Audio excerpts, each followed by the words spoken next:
Daf Pei Beis. This daf is sponsored L'Ilui Nishmas Esther Bas Tzvi Hirsch. The subject of this page is the 10 enactments, the 10 Tucanos of Ezra, corresponding to the previous daf that when they first came into Eretz Yisrael, Yoshua ben Nun instituted 10 Tucanos. When they came in the second time to Eretz Yisrael, then Ezra also was masaking 10 Tucanos. The first Tucana was, in addition to Moshe Rabbeinu's Tucana, to read the Torah on Mondays and Thursdays, not only on Shabbos, so that the Jewish people should not go 3 days without a Torah reading. Ezra instituted the reading of the Torah at Mincha on Shabbos for storekeepers who could not make it to shul during the week. That was the second Takana. He added to Moshe's Takana of Monday and Thursday.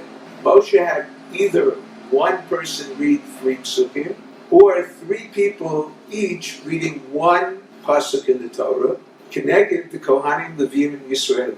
He enacted to read 10 psukim corresponding to the Asar Batlanim, 10 righteous men who devoted themselves to the community to make sure that there was always a minyan in shul. The third Takana was he established official court days, Monday and Thursdays, corresponding to the days of reading the Torah.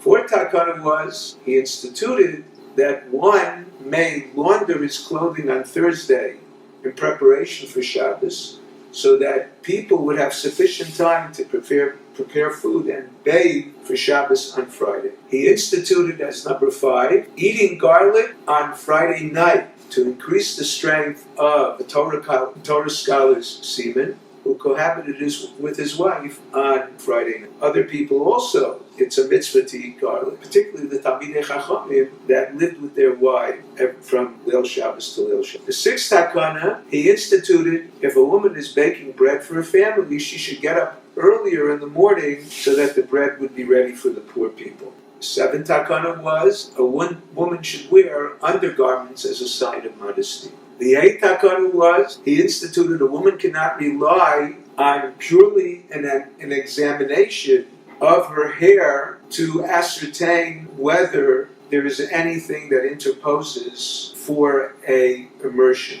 She has to wash her hair and comb it out to make sure that there are no knots or dirt that would interpose. Ninth Takana was he instituted that peddlers should distribute cosmetics all over Eretz Yisrael, make them available to women so that they should look appealing to their husbands. 10th Takana was he instituted an immersion for a Tumas Keri, not only for one to be oisek b'taharos, to come in contact with tahar food items, but also in order to pray and to learn Torah. This, however, Takana was too difficult for the Jewish people to maintain, and therefore it never really took hold.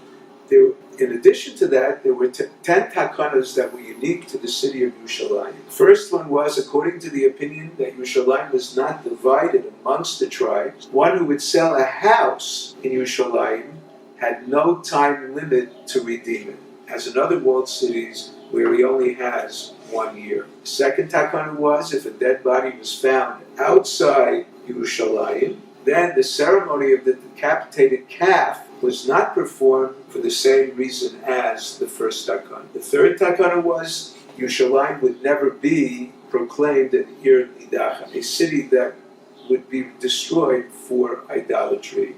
Since the Torah says Irecha, it has to be an inherited city. And again, the Tana of our Mishnah is holding that Yerushalayim was not divided up amongst the Shvatim. Also, the fourth Takana was that there was no Tumas Negayim related to home in Yerushalayim because the pasuk says Eretz Achuzascha. The fifth Takana was that people had to be careful not to put beams or balconies that protruded in order that people, especially during the time of the Regel, would not be injured or be susceptible to Tumas Ohel.